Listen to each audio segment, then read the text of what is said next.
Amém. Amém. Fala para a pessoa que está do seu lado: Jesus vai falar contigo hoje. Aleluia. Você crê nisso? Apocalipse capítulo 5. Nós vamos ler a partir do verso 1. Você já sabe que o livro de Apocalipse foi uma revelação, uma visão de Deus que Deus deu para João, ali na ilha de Patmos. E dentre muitas coisas que ele viu, o Senhor mostrou para ele aí coisas que iam acontecer nos fins dos tempos, muita coisa. Aqui no capítulo 5, ele teve uma visão poderosa. Diz assim: então, na mão direita daquele que estava sentado no trono, vi um livro, escrito por dentro e por fora, e lacrado com 7 selos. Vi um anjo poderoso que perguntava em alta voz: quem é digno de romper os selos desse livro e abri-lo? Mas não havia ninguém no céu, nem na terra, nem debaixo da terra, que pudesse abrir o livro e lê-lo. Comecei a chorar muito, pois não se encontrou ninguém digno de abrir o livro e lê-lo. Então, um dos 24 anciãos me disse: não chore, veja, o leão da tribo de Judá, o herdeiro do trono de Davi, conquistou a vitória. Ele é digno de abrir o livro e os seus 7 selos. Então vi um cordeiro que parecia ter sido sacrificado, mas que agora estava em pé entre o trono e os 4 seres vivos, e no meio dos 24 anciãos. Tinha 7 chifres e 7 olhos, que representa os 7 Espíritos de Deus enviado a todas as partes da terra. Ele deu um passo à frente e recebeu o livro da mão direita daquele que está sentado no trono. Quando o cordeiro recebeu o livro, os 4 seres vivos e os 24 anciãos se prostraram diante dele. Cada um tinha uma harpa e taças de ouro cheias de incenso, que são as orações do povo santo, e entoavam um cântico novo com essas palavras: tu és digno de receber o livro, abrir os selos e lê-lo, pois foste sacrificado, e com teu sangue compraste para Deus pessoas de toda tribo, língua, povo e nação. Tu fizeste delas um reino de sacerdotes. Repita assim comigo: um reino de sacerdotes. Isso é poderoso para o nosso Deus. E elas reinarão sobre a terra. Então olhei novamente e ouvi as vozes de milhares e milhões de anjos ao redor do trono, e também os seres vivos e dos anciãos cantavam com forte voz: digno é o cordeiro que foi sacrificado de receber poder e riqueza, sabedoria e força, honra, glória e louvor. Depois ouvi todas as criaturas no céu, na terra, debaixo da terra e no mar cantarem: louvor e honra, glória e poder pertencem àquele que está sentado no trono e ao Cordeiro para todo sempre. E os 4 seres vivos disseram: amém. E os 24 anciãos se prostraram e adoraram. Aleluia. Sabe, eu te encorajo a você, ao ler isso, usar a sua imaginação hollywoodiana, de imaginar uma sala como essa, a sala do trono do Senhor. Mas dentro dessa passagem, de toda essa visão que João teve, eu quero enfatizar algo para nós que está ali no versículo 9 e no 10. Leia aí de novo. Diz assim: e entoavam um cântico novo com essas palavras: tu és digno de receber o livro, abrir os selos e lê-lo, pois foste sacrificado, e com teu sangue compraste para Deus pessoas de toda tribo, língua, povo e nação. Tu fizeste delas um reino de sacerdotes para nosso Deus, e elas reinarão sobre a terra. Aqui João, ele estava vendo algo e ouvindo algo, falando a respeito de Jesus, o Cordeiro de Deus que tira o pecado do mundo, a obra que ele fez e como consequência aquilo que ele fez. Dentro desse texto eu quero que a gente possa ver aqui algumas verdades que esse texto mostra para nós, e se nós tivermos entendimento, clareza disso, irmão, nós vamos viver a vontade de Deus nessa terra. Você crê nisso? Primeira coisa que a gente vê aqui nesse texto, e está ali no versículo 9, eles falam assim: pois foste sacrificado e com teu sangue comprastes para Deus. E ele continua dizendo ali, comprastes para Deus toda tribo, língua, povo e nação. Sabe isso quem inclui? Fala para quem está do seu lado, você. Primeira coisa que esse texto mostra é que nós fomos comprados. Mas eu não estava à venda. Na verdade nós estávamos mortos, nós estávamos perdidos. A Bíblia diz que nós estávamos no império das trevas e Jesus veio, e com seu sangue Ele pagou o preço, o altíssimo preço, para nos comprar de volta. Você tem entendimento disso? Muitas vezes nós temos a ideia de que o Senhor, eu recebi Jesus na minha vida. Quantas vezes tem essa ideia, né? Você recebeu Jesus. É mais do que isso, irmão. Ele te comprou de volta para Ele. Antes do homem pecar, Deus havia criado o homem para Ele, e o homem pecou e se separou de Deus, e Jesus veio e com seu sangue pagou o preço que era necessário para nos comprar de volta para Ele.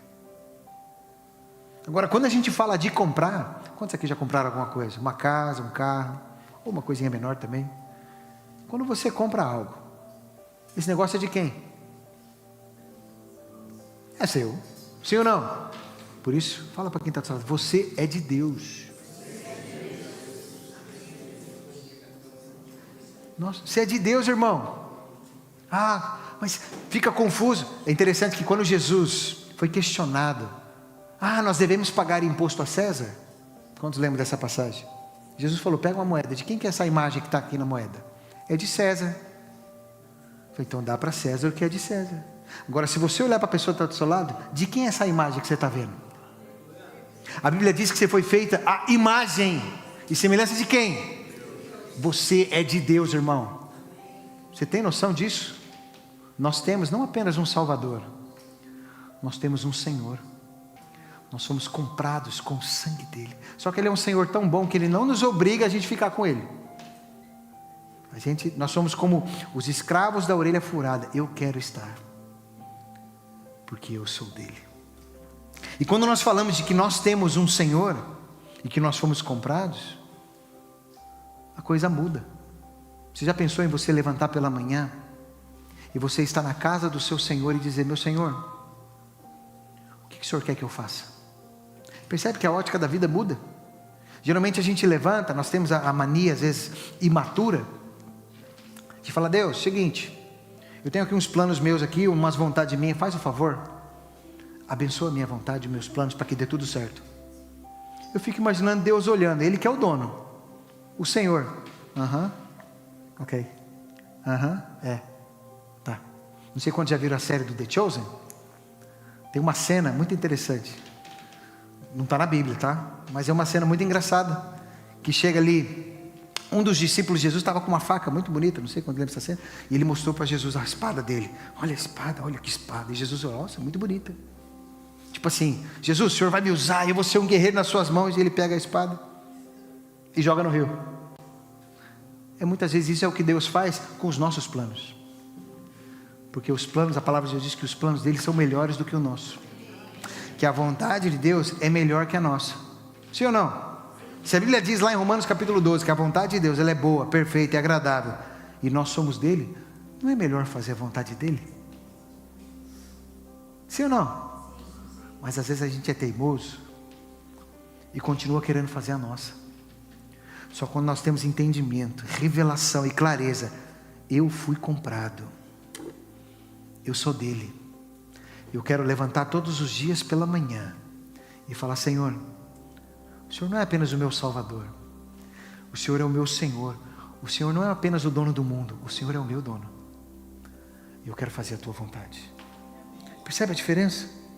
Nós colocamos a nossa vida diante de Deus porque a gente tem entendimento, nós fomos comprados. Abra sua Bíblia ali em 1 Pedro, no capítulo 1, onde o apóstolo Pedro, ele diz o seguinte, 1 Pedro capítulo 1, a partir do verso 18, 1 Pedro 1, verso 18, ele diz assim, pois vocês sabem que o resgate para salvá-los, do estilo de vida vazio que herdaram de seus antepassados, Pedro foi forte nessa parte, Ele está dizendo, o resgate que foi pago para que vocês venham ser tirados desse estilo de vida rasos que os seus pais te ensinaram, está aqui os antepassados. Ele diz, não foi pago com simples ouro e prata, que perdem o seu valor, mas com o sangue precioso de Cristo, o Cordeiro de Deus, sem pecado nem mancha. O preço para nos comprar foi altíssimo. Hoje nós vamos participar da mesa do Senhor para lembrar o altíssimo preço que Ele pagou para nos comprar de volta. Você entende isso? Quando nós temos revelação de que nós temos não apenas um Salvador, é isso que é importante, porque tem muitas pessoas que têm Jesus como seu Salvador, mas não tem Jesus como seu Senhor, como seu dono. E por causa disso, bate tanta cabeça. E o Senhor tem que vir atrás ali, arranjando os problemas que a pessoa causa. Porque não é mais fácil? Senhor, eu quero fazer a tua vontade. Tu és o meu Senhor, o meu Salvador, tu és o meu dono. Faz em mim o teu querer. E Pedro, ele fala sobre isso, nós fomos comprados, e não foi com qualquer coisa não. Foi o sangue dele, a vida dele. Por isso, fala para quem está do seu lado assim, viva para o seu Senhor. Sabe, eu te encorajo todo dia que você levantar de manhã, irmão, quando você for orar, Senhor, faz a tua vontade na minha vida hoje. O Senhor é o meu Senhor, a sua vontade é melhor, os seus caminhos são melhores. Não deixa eu fazer a minha vontade não, se eu querer fazer a minha vontade vai dar errado. Mas devemos fazer a vontade do Senhor, amém?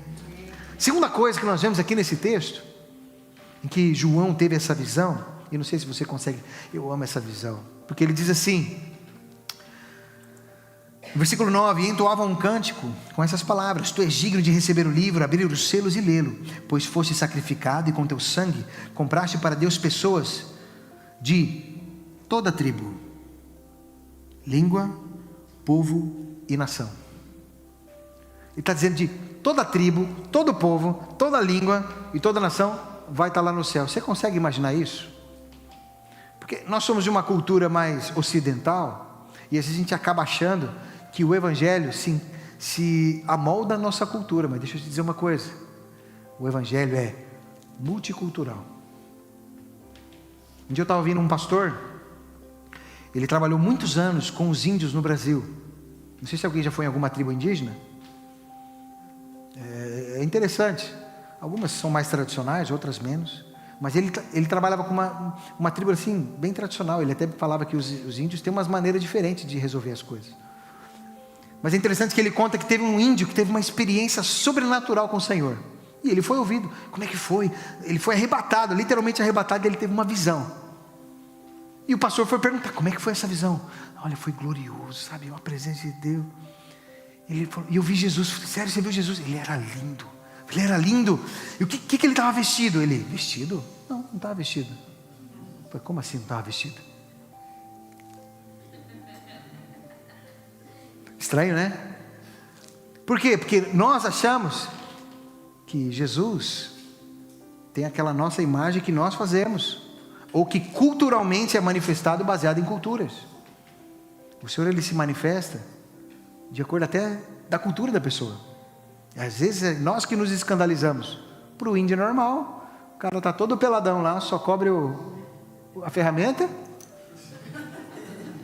Para ele é normal.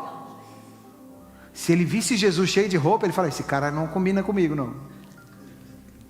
Mas isso mostra que o Senhor Jesus, ele não está preocupado com a nossa cultura humana.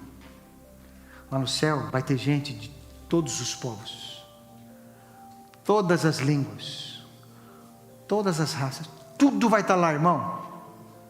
Todos vão conhecer o Senhor Jesus. A palavra fala de uma passagem que Paulo ele foi pregar numa cidade que era muito idólatra, cheio de ídolos. Ele fala que ele viu vários altares ali, e ele viu um altar que estava escrito assim, ao Deus desconhecido. É interessante que Paulo aproveitou disso e disse assim, olha, esse Deus aqui que está escrito ao Deus desconhecido, é esse Deus que eu vim falar para vocês. Ele, opa, a gente estava doido para saber, porque ele é desconhecido, a gente não sabe. Mas em nenhum momento o apóstolo Paulo criticou as outras coisas, porque quando você conhece o Deus verdadeiro, depois o próprio Senhor vai alinhando. Mas muitas vezes nós queremos ir bater contra coisas culturais que nem o Senhor bate. Porque lá no céu, irmão, vai ter japonês, vai ter coreano, comedor de cachorro. Aí alguns irmãos já ficam escandalizados, misericórdia, come cão. Entende? Vai ter toda a gente. Eu falo, a igreja mais parecida com o céu é aquela que tem muitas nacionalidades. Vai ter de tudo, irmão. É português, é brasileiro, é angolano, é colombiano, é venezuelano, é tudo. Vai ficar bem parecido com o céu. Amém? Aleluia. Abra sua Bíblia ali, Isaías capítulo 56. Olha só o que o profeta Isaías declarou. Isso abre o nosso entendimento. Porque são todas as tribos, línguas, povo e nação. Isaías 56, os versículos 6 e 7. O profeta Isaías, ele profetizou algo. Ele disse assim, em nome do Senhor, ele disse assim, Isaías 56, a partir do verso 6. Ele disse: abençoarei também os estrangeiros comprometidos com o Senhor, que o servem e amam o seu nome, que o adoram e não profanam o sábado, e que se apegam firmemente à minha aliança. Eu os levarei ao meu santo monte, e os encherei de alegria em minha casa de oração. Aceitarei seus holocaustos e sacrifícios, pois meu templo será chamado casa de oração para todas as nações. Todas. Deus não está preso a uma cultura, irmão. Deus não está preso a uma cor. Deus não está preso a uma etnia. Todos vão estar lá um dia diante do Senhor, de todo lugar. Olha que maravilha. Amém? Aleluia. Terceira coisa que nós vemos nesse texto, e está ali no versículo 10, diz assim: tu fizestes delas um reino. E quando fala delas, isso inclui eu e você. O Senhor fez delas um reino. Você sabe o que é um reino? Muitas pessoas. Mas sabe, existem muitas formas de governo que a gente conhece, né, na nossa realidade. Você pega a monarquia, que tem lá o rei, tem a rainha. Monarquia também tem vários tipos. Tem a democracia, que é mais aqui a nossa área. Tem a ditadura. Vários tipos de governo, sim ou não? Tem o totalitarismo, que é quando o Estado controla praticamente tudo. Tem o socialismo, o comunismo. São outros tipos de governo, né? Tem a teocracia, que são os governos controlados pela igreja. Se for lá no Vaticano, tem as leis próprias deles, quem manda lá é a igreja. Tem a oligarquia, que é lugares que são controlados por pequenos grupos de elite. Tem vários tipos, tem coisas até que a gente não sabe. Tem o plutocracia, que é quando só os ricos e o poder político governam, o restante não faz nada. Tem a anarquia, onde ninguém manda. E tem a autocracia, que é onde todo o poder é concentrado só em uma pessoa. Mas é interessante que entre muitos tipos de governo, o Senhor fala aqui de nós, Ele faz um reino. Diga assim comigo: reino. Só que é um tipo de reino, que se você continuar lendo ali o versículo, olha ali no que diz o final do versículo 10. E elas reinarão sobre a terra. Não é um reino onde apenas o Senhor vai reinar. Nós reinaremos com Ele. Você tem noção disso, irmão? Fala para quem está do seu lado: você vai reinar com Cristo. Vou te falar, irmão, a gente não tem noção do que é isso. Mas o fato é que o Senhor faz de nós um reino. Por isso, nós fazemos parte da realeza de Deus. Tem noção? Que não é uma questão de ser mais rico ou mais pobre, mas agora você é da realeza de Deus. Ele faz de você um rei. Por isso, meu irmão, você deve se portar como um rei, porque você é filho do rei, e você vai reinar com Cristo. Você tem noção disso? Você é poderoso, irmão. Olha só o que a palavra fala, lá em 1 Pedro, capítulo 2, abre aí a sua Bíblia, em 1 Pedro 2, Pedro fala a mesma coisa. 1 Pedro 2, verso 9, ele diz assim: vocês, porém, são povo escolhido, reino de sacerdotes, nação santa, propriedade exclusiva de Deus. Assim vocês podem mostrar às pessoas como é admirável aquele que os chamou das trevas para a sua maravilhosa luz. Isso é, quando nós vivemos uma vida de reino, as pessoas veem a luz de Deus em nós. Fala para quem está do seu lado: você é filho do rei. A gente tem que viver como tal, aleluia. Mas atenção, olha aqui para mim, há uma diferença. É reino espiritual. Porque tem gente aí fora que acha que você reinar com Deus é você ser rico. Você pode ser rico também, não tem problema. E se for rico, continua sendo meu amigo, aleluia. Eu falo para minha esposa: eu não preciso ser rico, eu preciso só ter amigo rico, aleluia. Né? Que aí a gente desfruta da riqueza dos outros, glória a Deus. Mas não é você reinar, ter muito dinheiro, não. Você pode ter ali o necessário e ser próspero e nada faltar, e estar reinando em vida, porque você reina e reflete a luz do Senhor Jesus. Amém? Isso é ser filho do rei. Agora, a quarta coisa que esse texto fala, e eu quero gastar um pouquinho mais de tempo nessa aqui, porque que você é filho do rei, e até não é novidade para você, sim ou não? A gente tinha uma t-shirt que a gente falava assim: eu não sou filho, não sou dono do mundo, mas eu sou filho do dono. Eu não sou rei do mundo, mas eu sou filho do dono. Daniel esses dias brincou no seminário, né, Daniel? Qual é a sua autorização para você estar aqui? Falei: do dono do mundo. Aqui, ó, minha autorização está aqui. Ele que mandou eu estar aqui, aleluia. Mas a quarta coisa que João viu aqui, ele diz o seguinte ali no versículo 10: tu fizestes delas um reino de, está acompanhando aí? Um reino de sacerdote. Você sabe o que é sacerdote? Porque você está dizendo que o Senhor nos comprou para Deus e fez de nós um reino de sacerdotes. Mas espera aí, o que é sacerdote? Vamos ver. Porque se o Senhor nos comprou para fazer de nós um reino, que é um povo, um lugar de sacerdotes, isso revela muita coisa. Porque isso aqui fala do que nós somos. Fala para a pessoa: você é um sacerdote. Porque Ele nos, está escrito que Ele nos comprou e fez de nós um reino de... Eu quero me atentar nisso aqui, porque quando você desceu a escada ali, nós temos a visão da igreja. Nossa visão é de ficar uma igreja de vencedores, onde cada membro é um ministro, que poderia ser substituído como sacerdote.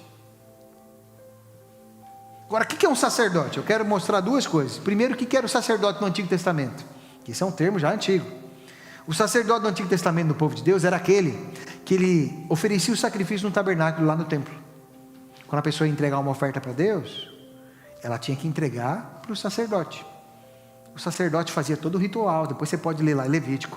Ele cortava, a pessoa colocava a mão na cabeça do animal. Isso era a responsabilidade do sacerdote no Antigo Testamento. Segunda responsabilidade que ele tinha era de interceder pelo povo. O povo, ele não tinha um acesso direto a Deus, era através do sacerdote. Uma outra coisa que eles faziam, era a obrigação deles, era a função deles, ensinar a lei. Eles que tinham acesso à lei, ensinavam as pessoas sobre a lei de Deus, que os judeus chamam da Torá. Eles também tinham uma função meio de médico. Eles tinham que ver se a pessoa estava pura ou impura, se estava leproso, se não estava leproso, se a casa estava leprosa. Era a função deles fazer essa separação. Outra função que eles tinham era de cuidar das coisas sagradas. Tudo que era ali do tabernáculo do Senhor, era a função deles cuidar, manter limpo, organizado, manter a chama acesa. Era a função do sacerdote. O sacerdote também, ele tinha uma função de abençoar o povo em nome do Senhor. Era eles que abençoavam o Senhor. Olha, a bênção de Deus sobre a vida de vocês. Era a função do sacerdote, Antigo Testamento. Mas como que isso se aplica a nós hoje? Porque hoje nós não estamos mais no Antigo Testamento, nós não somos judeus e não vamos sacrificar bode. Umas vaquinhas a gente até sacrifica, aleluia, para fazer um churrasquinho, aleluia. Mas o que isso significa para nós hoje? Hoje, o sacerdote da nova aliança é aquele que também oferece sacrifícios espirituais a Deus. Romanos 12 diz que nós devemos apresentar os nossos corpos como sacrifício vivo, santo e agradável a Deus. Esse é o nosso culto racional. Só de você ter levantado hoje de manhã, saído na chuvinha, às vezes no friozinho, para vir aqui, que às vezes foi um sacrifício, Você apresentou o seu corpo, olha, foi sacrifício, levantar cedo, levantar as crianças, mas estou aqui. Isso é função do sacerdote. O sacerdote na nova aliança, ele também tem a função de interceder em oração pelas pessoas. Fala para a pessoa que está falando, e você ora pelas pessoas? Ou você é um crente 6 horas? Porque tem um crente 6 horas, 6 horas por mim, 6 horas por mim. Mas peraí, irmão, você é um sacerdote, irmão. Ora você pelas pessoas. Percebe a diferença? Tem um crente sextão também. Conhece o crente sextão? Vocês estão orando por mim? Mas quando a gente entende nosso papel, a nossa função, aquilo para qual o Senhor nos comprou, ei, eu não vou mais só ficar pedindo para as pessoas orarem por mim. Eu também vou orar por elas, porque eu sou um sacerdote do Senhor. Percebe a diferença? Por isso você lá no seu trabalho, irmão, você é um representante de Deus ali. Você é um sacerdote ali. Você, se no seu trabalho você é o único cristão ali, saiba, aquele lugar é abençoado por causa de você. Você tem noção disso? Uma vez eu vi um pastor, achei fantástico. Ele foi pegar um avião e tinha umas pessoas perto dele, estava com medo. Ele falou, não fica com medo não, porque esse avião agora é o lugar mais seguro do mundo, porque eu estou aqui. Ai que ousadia, aleluia. Mas por quê? Irmão, você é sacerdote. Onde você está, a bênção de Deus está. Sabe que a gente trabalha na rua, abastece muito carro, né, Pedro? No carro, o Pedro carrega, né? Eu vejo, às vezes você chega na bomba de combustível, está vazia. Aí eu chego lá para abastecer. Você, na hora que você vai lá pagar, quando você olha, a fila está cheia, tá vendo? Quando eu chego, a bênção chega, aleluia. Pronto, é isso aí. Porque é nossa função sermos a bênção, sermos aqueles que oram. Aleluia, amém? Outra função que tem do sacerdote na nova aliança é anunciar a palavra de Deus. Porque nós reunimos aqui todos os domingos pela manhã para ouvir a mensagem de Deus, amém? Sim ou não? Mas você acha que é para ouvir para quê, irmão? Será que é só para ficar para nós? Ou quando você sair lá fora? Sair lá fora é meio redundante, né, Vitória? Poxa vida. Não é para sair para dentro. Quando você sair, você vai anunciar a palavra de Deus. Porque você é um sacerdote. Você vai falar a mensagem da palavra de Deus aonde você estiver. Porque alguns falam, não, mas eu não sou o pastor. Não, mas não é o pastor, é o sacerdote. Ah, o pastor que é o sacerdote. Não, todos somos sacerdotes. Você entende esse privilégio? Quando a gente entende quem nós somos, a conversa muda, irmão. É horrível, né? Às vezes a pessoa está lá na casa, ai, apareceu um endemoniado aqui, liga para o pastor. Não, mas que liga para o pastor, irmão? Uma vez ligaram para a gente de madrugada para expulsar demônio pelo telefone, irmão. Eu estava falando, irmão, pelo amor de Deus, mete a mão aí, ora. Você é um sacerdote. Você entende isso? A coisa muda. Uma outra coisa que o sacerdote e era a função dele, e aqui nós estamos falando da nova aliança, é viver em santidade, irmão. Viver uma vida correta, íntegra diante de Deus, guiado pelo Espírito Santo de Deus. Mas deixa eu dizer uma coisa, isso não é só para o pastor não, isso não é só para o líder não, todos somos sacerdotes. Fala para quem está do seu lado, você é um sacerdote, meu irmão. Ah, irmão, quando a gente tem esse entendimento, a nossa posição diante de Deus e diante da sociedade muda. Você entende isso? Aleluia. Uma outra função do sacerdote é ensinar e edificar os outros. O pouco que às vezes nós sabemos de Deus, Deus já colocou uma responsabilidade na sua mão, de você ensinar outros. Ah não, mas eu não tenho o dom de ensinar. Não, você pode não ter o dom, mas você pode desenvolver. Por isso que a gente fala, né? Quando a pessoa chega na igreja, às vezes é nova convertida, a gente começa a passar o livro dos 7 passos. Quantos já fizeram os 7 passos aqui? O livro é os 7 passos básicos do início da caminhada cristã. E depois a gente fala, se você alcançar alguém para Jesus, ver uma pessoa nova, você que está pegando agora, já vai ensinar outro. Porque você é um sacerdote, não é só o líder, não é só o pastor. Todos nós somos sacerdotes diante de Deus. Amém? E uma outra função que o sacerdote tinha no Antigo Testamento, e nós temos hoje, é reconciliar as pessoas com Deus. O apóstolo Paulo diz que foi confiado a nós o ministério da reconciliação, de pegar as pessoas e levar para Deus. Quando você vai lá no seu trabalho, o Senhor Ele te chama para que você possa reconciliar aquelas pessoas que estão perdidas com Deus, porque você é sacerdote. Olha que privilégio. O Senhor nos chama para reconciliarmos as pessoas com Deus. E não existe gratificação maior de quando você vê uma pessoa que estava perdida e você foi lá, falou de Jesus para ela, a conduziu a Jesus, e de repente ela começou a ter um relacionamento com Jesus, e você vê ela tendo a vida dela transformada, a vida dela mudada, porque você foi um canal de reconciliação dela com Deus. Quantos estão entendendo? Amém? Agora tem algo do sacerdote que era diferenciado. Eu quero que você abra a sua Bíblia ali em Ezequiel capítulo 34. Essa é uma das coisas que mais me chama a atenção nos sacerdotes, na função do sacerdote, porque isso é uma realidade para nós hoje. Eu quero ler esse texto, porque aqui nesse texto, através do profeta Ezequiel, o Senhor ele está chamando a atenção de alguns sacerdotes que se portaram mal.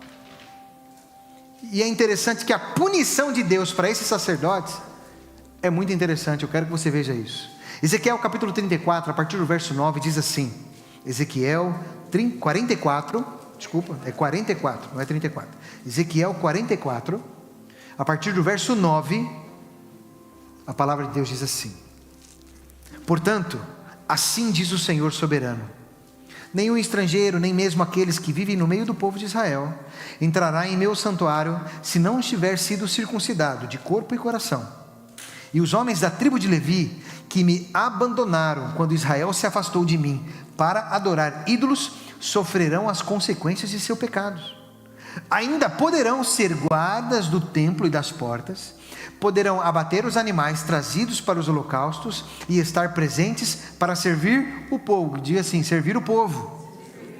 Contudo, incentivaram o povo a adorar ídolos e fizeram Israel cair em pecado profundo.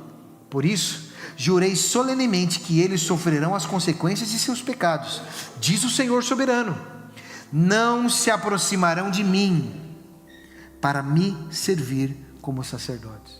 Eita, olha só que interessante.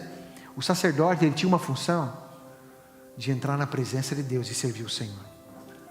E eles se portaram mal, levaram o povo a pecar, e o Senhor falou: olha, o castigo de vocês é, vocês não vão poder mais ministrar a mim, vocês vão ministrar apenas ao povo, apenas às pessoas. Isso era uma punição, porque a maior função de um sacerdote não era ministrar às pessoas, mas era ministrar ao Senhor. Olha aqui para mim.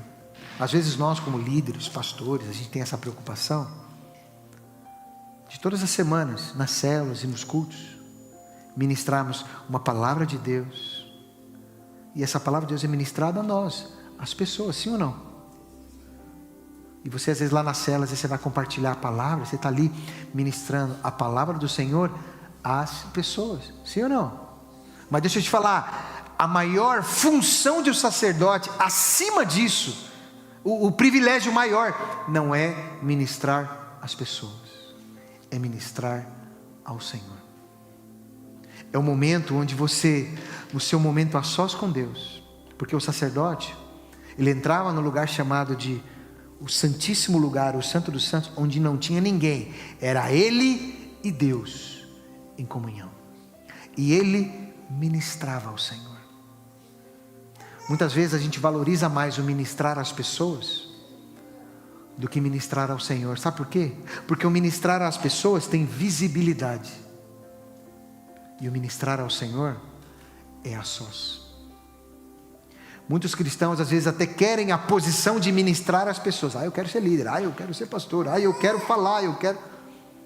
Mas deixa eu te falar, o maior privilégio que nós temos como sacerdotes é poder estar na nossa casa, entrar no nosso quarto, ou qualquer outro cômodo, ou no seu carro, e ministrar ao Senhor. É o seu momento onde você fala: Jesus, estou aqui, para antes de qualquer coisa eu desfrutar do maior privilégio que eu como sacerdote tenho, ministrar ao Senhor, em adoração, em rendição, e ter o tempo de comunhão com Ele. Deixa eu te fazer uma pergunta: quando foi a última vez que você teve o seu tempo a sós com o Senhor, de você exercer a sua função como sacerdote da nova aliança, de no seu tempo a sós com Ele, ministrar Ele. Nós estávamos cantando aqui, né, que o Senhor Ele atrai o nosso coração, não podemos viver sem Ele, mas muito mais do que apenas aqui, é você pegar isso lá na sua casa, lá no seu quarto, e exercer o seu sacerdócio diante do Senhor. Como estão entendendo? Isso era a função do sacerdote, ministrar ao Senhor. Sabe por que tem muitos cristãos que às vezes até começam na caminhada cristã e se perdem? Porque o que te sustenta constante numa caminhada com Cristo é você exercer o seu sacerdócio em comunhão com o Senhor. Às vezes a gente gasta muito tempo com outras coisas que não são importantes, são importantes. Às vezes você tem o seu trabalho, é verdade, você tem o seu tempo com a família, que tem que ter, é fundamental, mas nós precisamos ter o nosso tempo a sós com o Senhor, e exercendo o nosso sacerdócio de comunhão e intimidade com Ele. Porque deixa eu te falar uma coisa, vai ser nesse lugar, Deus vai falar contigo, Deus vai fortalecer a sua fé, e quando você sair dali, todas as outras funções do sacerdote você vai exercer. Você vai liberar uma palavra de Deus, você vai orar pelas pessoas, você vai ensinar as pessoas, porque você, no seu momento com o Senhor, você exerceu o seu sacerdócio. Esse é o privilégio maior. Mas muitos cristãos têm vivido a sua vida espiritual nos cuidados intensivos, porque não exerce o seu sacerdócio do seu momento a sós com o Senhor. Eu queria que você ficasse de pé no seu lugar nessa hora. Queria chamar aqui o pessoal do louvor.